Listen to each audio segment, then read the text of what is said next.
naman hindi. Ay, sana mas marami pa sa ating mga kababayan na mag-invest sa talento nila.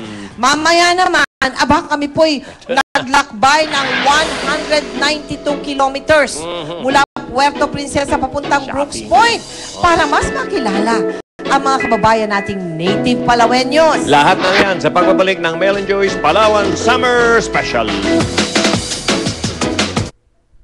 Welcome back to Mel and Joyce Palawan Summer Special. Alam nyo, kahit pa-4 na oras mula dun sa capital, ang layo ng Brooks Point, yung sa Puerto Princesa, hindi kami nagpabigil pumunta doon. Yan po ay para lang makasama at makapiling ang mga native Palaweños. At ito po ang aming natagpuan sa kanilang tabuan o market kung tawagin.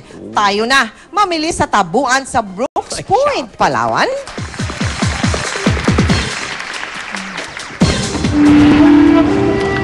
Lunes, lahat ay nagmamadali. Iisang patutunguhan sa tabuan sa Seaside Terminal. Nandito na ang malulusog na baboy, biik at manok. Nakahatag na ang mga laman dagat, ang pinakapresong pananim na gulay at fruit crops, ang masasarap na prutas. Naka-display na ang mga basket na hinabi, ang mga salaset at mesang gawa sa ratan. Nakahanay na rin ang mga walis tambo at walis tingting. Malulusog ang mga tanim sa masitera. Oras na ng tawaran at bentahan. Ang nagbebenta, umaasang di siya babarating.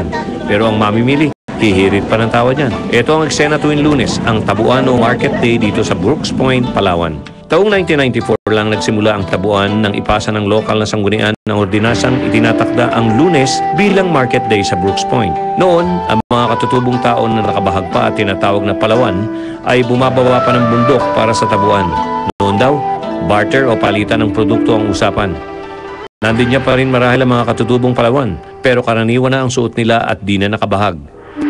Pero maswerte yata kami dahil